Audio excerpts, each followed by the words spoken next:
Fikih Isra wal Mi'raj karangan Imam Ali Zainal Abidin bin Muhammad Al-Hadi Al-Barzanji, kakeknya pengarang Maulid Barzanji, disyarahkan oleh cucunya, diberi nama kitab Tajul Ibtihaj ala Nuril Wahaj, dikarang Sayyid Ja'far bin Ismail Al-Barzanji.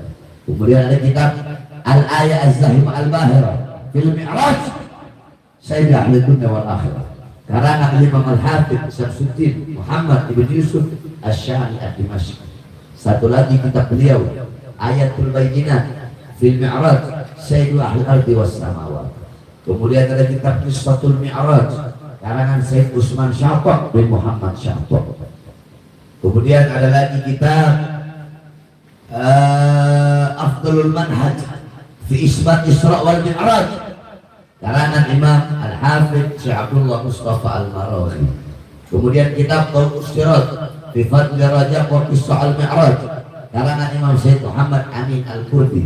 Kalau daerah Jawa Barat dan Banten, pondok-pondok pesantren salaf, kiai-kiai salaf, santri-santri salaf, kalau masuk bulan Rajab itu pasti ngaji pasaran menghatamkan kitab Tauqus Sirat. Terus ada kitab Minhajus Syami, Mukhtasar Mi'rajus Syami karangan Syekh Yusuf bin Ismail An-Nabhani. Kemudian ada kitab Nailul Muna wal Ghaya As-Sa'ul fil Mi'raj Sayyidina Al-Mukhtar Ar-Rasul karangan daripada Imam Muhammad bin Ja'far Al-Kattani. Kemudian kitab Al-Mi'raj An-Nabawiyah karangan Syekh Hasan Asy-Syati. Kemudian kitab Hulal Ad-Dibaj Al-Matruzah fil Isra wal Mi'raj karangan Imam Ahmad bin Muhammad Ar-Rahwani At-Tatwani. Kemudian kitab Qissatul Mi'raj karangan Imam Najmuddin Al-Ghaiti. Hasyiahnya namanya Hasyiah Ad-Dardir yang dikarang oleh Imam Ahmad Abil Barkat Ad-Dardir. Ulama-ulama Betawi zaman dulu setiap bulan Rajab pasti mereka dengan santri-santrinya dengan jamaahnya itu ngatamin kitab Ad-Dardir. Cuma sekarang ulama Betawinya udah jarang. Kalau ulama Betawi dulu ya mereka setiap bulan Rajab itu pasti mengatakan kitab Hasyiah Ad-Dardir.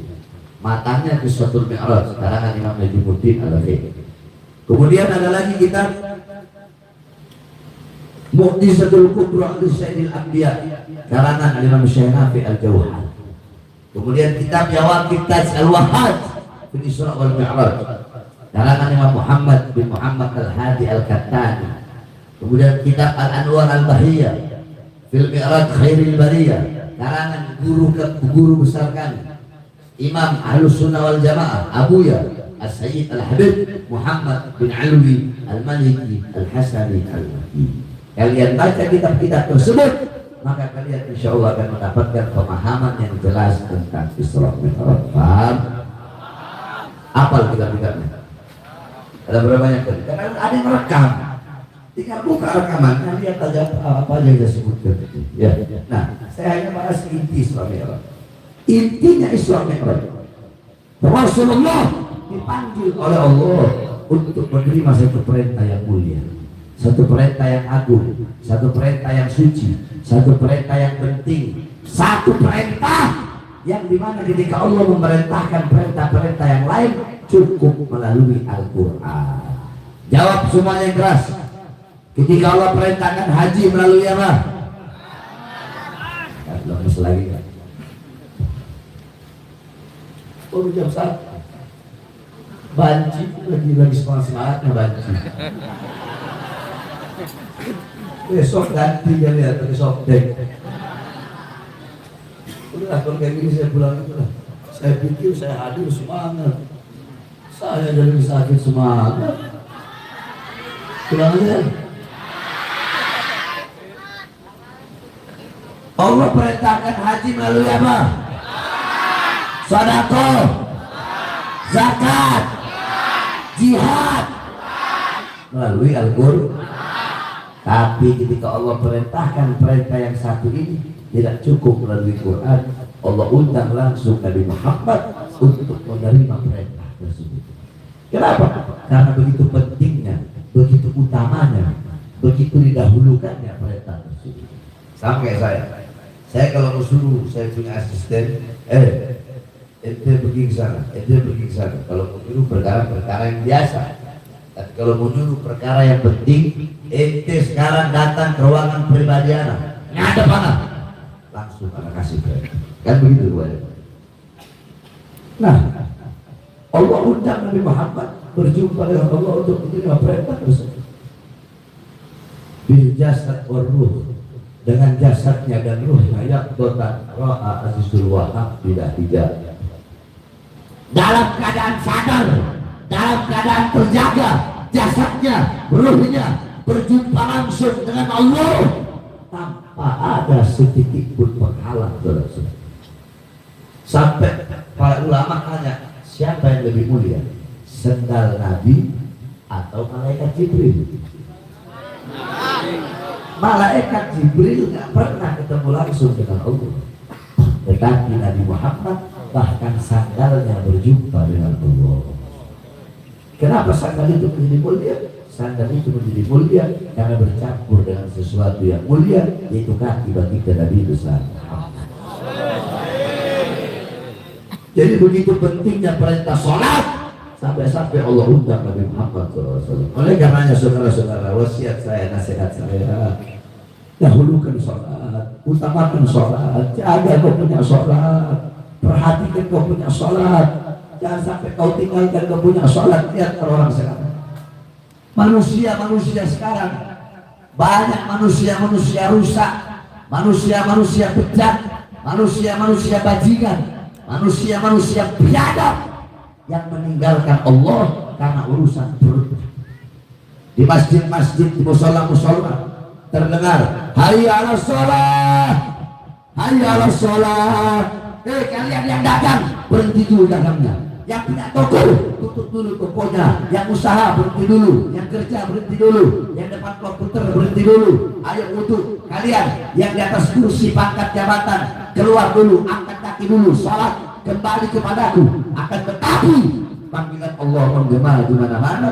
Yang dagang tetap dengan dagangnya, yang usaha tetap dengan usahanya, yang sibuk dengan urusan dunia tetap dengan urusan dunianya. Kalian lebih memilih panggilan perut daripada panggilan Allah Subhanahu wa ta'ala. Masih pantas kita disebut hamba Allah. Saya tanya, banyak kan itu? Banyak kan? Kalian tinggalkan Allah, kalian abaikan panggilan Allah dan lebih memilih panggilan perut, biadab. Ini orang seperti ini yang tujuannya perut, sampai Allah dia tinggalkan. Nilainya dia, harga dirinya dia sama dengan sesuatu yang keluar dari perut.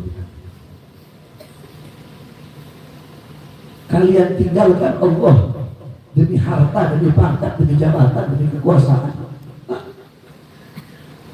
Padahal Allah yang ngasih kalian rezeki, yang ngasih kalian kehidupan. Gak malu kalian kepada Allah. Satu hari berapa jam? Berapa jam? 20 kan? Ambil 4 jam untuk sholat 5 waktu sama baca wirid-wiridnya. Kecuali kalau Wahabi, gak usah wirid. 24 jam, ambil 4 jam untuk sholat 5 waktu sekaligus baca wirid. Masih ada berapa jam?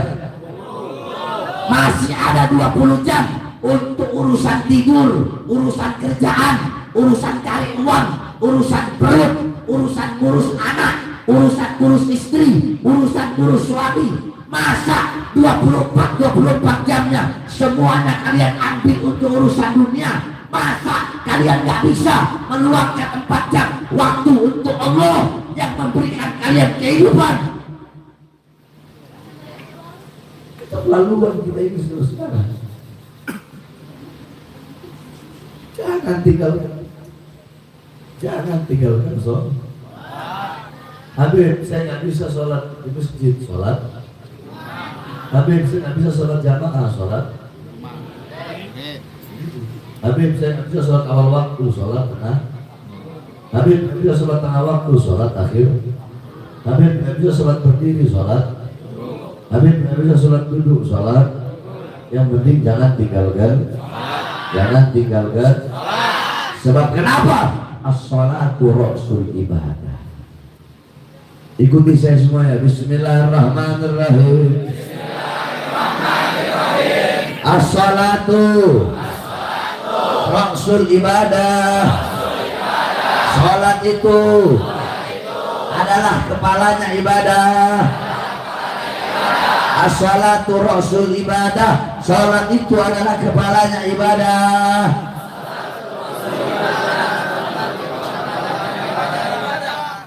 Jadi sholat itu kepalanya ibadah. Saya tanya, kepala ikut ekor atau ekor ikut kepala? Kepala ikut ekor. Ekor ikut.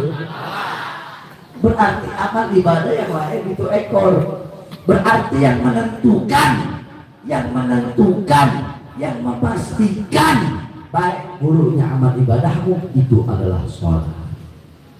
Kalau kau punya sholat baik, kau punya sholat bagus, kau punya sholat sempurna, maka seluruh amal ibadahmu baik walaupun sedikit. Paham?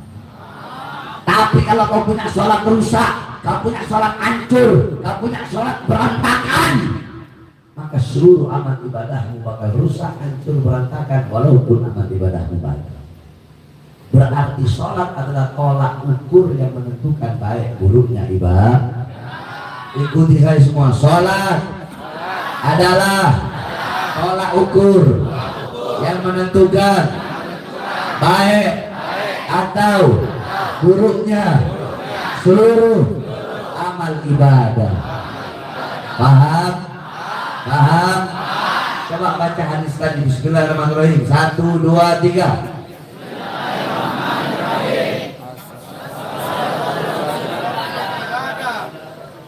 Artinya saya nggak mau tahu, pokoknya harus hafal. Pulang dari sini bawa hadis saja. Pakai metode saya di sana. Semua ya ikut ya Bapak Ibu ya. Kita ngaji ya. Cara 2, 4 lagi. Bismillahirrahmanirrahim. As-salatu Rasul ibadah. As-salatu Rasul ibadah. Keras. As-salatu Rasul ibadah. Stop. Baca 3 kali. Setiap satu hadisnya baca bismillah. 1, 2, 3. Bismillahirrahmanirrahim. As-salatu Rasul ibadah. Bismillahirrahmanirrahim. As-salatu Rasul ibadah. Bismillahirrahmanirrahim. As-salatu Rasul ibadah. Sekarang artinya, sholat itu adalah kepalanya ibadah. Sholat itu adalah kepalanya ibadah. Baca 3 kali yang keras. 1, 2, 3. Sholat itu adalah kepalanya ibadah. Sholat itu adalah kepalanya ibadah. Sholat itu adalah kepalanya ibadah. Disambung. Bismillahirrahmanirrahim. As-salatu Rasul ibadah. Sholat itu adalah kepalanya ibadah. Disambung ya. 1, 2, 3.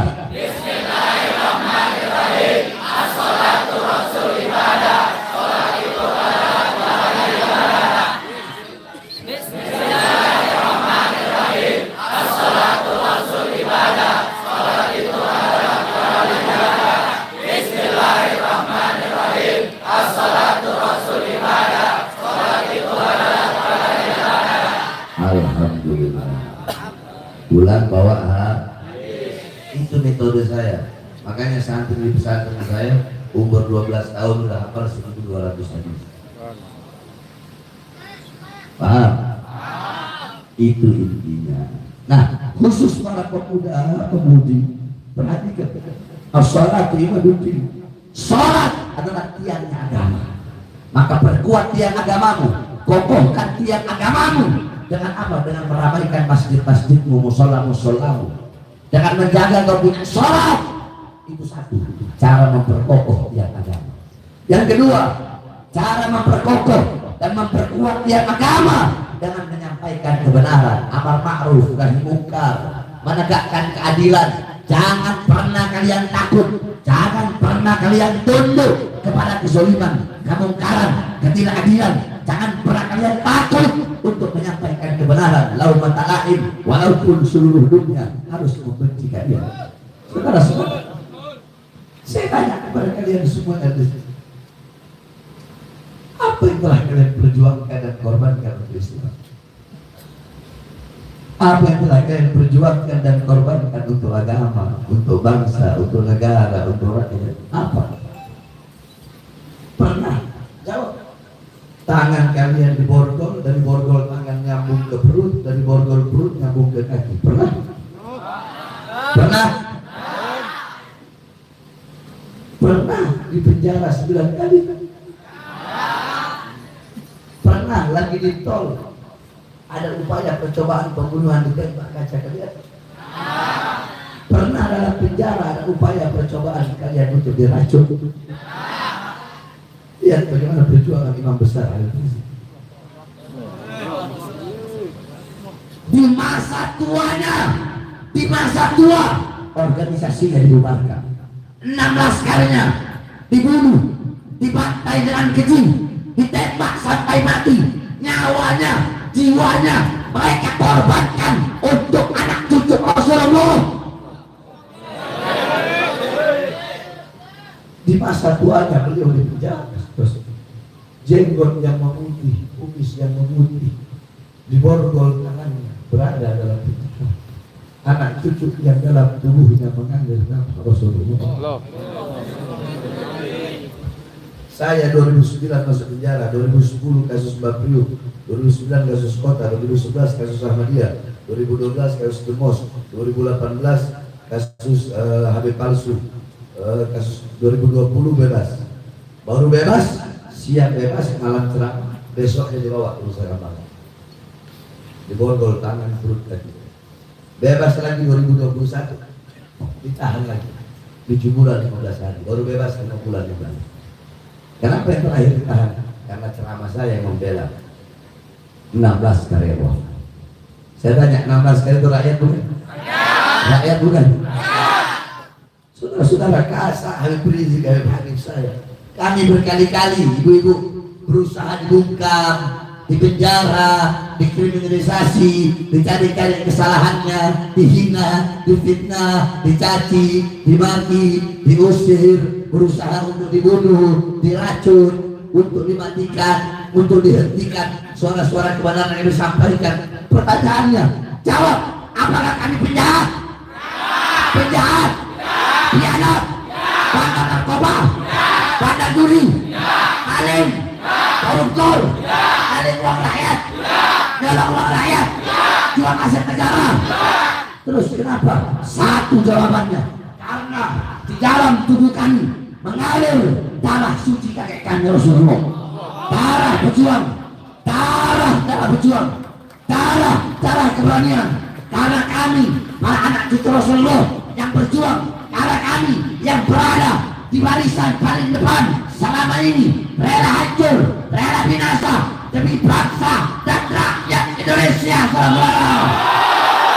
Allahu Akbar. Allahu Akbar. Ibu, saya bebas siang malam ceramah, besoknya ditahan. Katanya ceramahnya provokasi, katanya ceramahnya meresahkan. Pertanyaannya, apa isi ceramah saya? Mau tahu? Mau tahu? Mau tahu? Lagi itu awal-awal corona, saya bilang, hei presiden, hei presiden, hei pejabat, hei menteri, hei pemerintah, hei aparat, rakyat kalian kurung dalam rumah, tapi tidak kalian berikan kebutuhan pokok. Ibu-ibu, itu provokasi. Provokasi. Provokasi. Tapi katanya provokasi, katanya meresahkan masyarakat. Meresahkan. Meresahkan atau pembelaan? Meresahkan atau pembelaan? Saya tanya, dengan ceramah itu merasa terwakili tidak? Terwakili tidak? Terwakili tidak? Berarti yang goblok siapa? Saya apa mereka? Yang bodoh saya apa mereka? Yang biadab saya apa mereka? Yang tolol saya ada yang mereka? Mereka yang bilang ceramah saya provokasi, ceramah saya meresahkan masyarakat, padahal ceramah saya membela.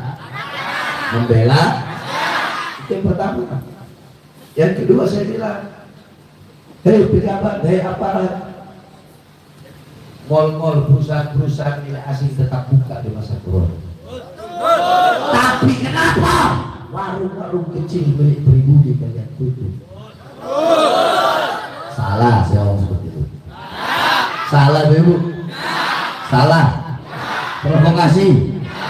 Provokasi. Meresahkan. Yang ketiga saya bilang, berapa banyak pengangguran di Indonesia, anak muda tidak punya kerjaan, akan tetapi tenaga kerja terus kalian kirim dari Cina di daerah bawah. Salah. Salah saya ngomong seperti itu. Itu provokasi. Itu meresahkan. Terus yang apakah saya bela diri saya? Keluarga saya? Anak cucu saya? Murid saya? Kelompok saya? Teman-teman saya? Terus siapa yang saya bela? Siapa? Siapa? Siapa? Rakyat yang susah, rakyat yang menderita, rakyat yang kelaparan, rakyat yang kehausan, rakyat yang tidak disejahterakan, rakyat yang tidak dimakmurkan, rakyat yang tertinggal, rakyat yang ditipu, rakyat yang dibohongi, rakyat yang dicurangi. Sehingga saya bersumpah demi Allah, untuk bangsa, untuk NKRI, untuk Merah Putih, untuk Pancasila, untuk Islam, untuk ulama, untuk bangsa dan rakyat. Jangan cuma di penjara. Nyawa bahar, jiwa bahar, darah bahar, murah harganya, tumpah untuk hidup rakyat, hidup rakyat, hidup rakyat. Makanya jadi pejabat jangan sombong, betul. Saya jenderal, emang kenapa kalau ke jenderal? Kenapa? Hah? Saya aktif sama kau jenderal. Mau jenderal kayak mau siapa, kayak nggak ada urusan, betul. Di akhirat nggak ada pangkat, betul. Nggak ada jenderal, betul. Nggak ada kapolri, betul. Nggak ada panglima TNI, betul. Nggak ada menteri, betul. Nggak ada presiden, betul. Yang punya pangkat jawab, yang punya pangkat, yang punya jabatan, yang punya tahta, yang punya kekuasaan, yang raja pada hari itu siapa? Siapa? Siapa? Allah. Makanya kalian jangan macam-macam sama rakyat, betul?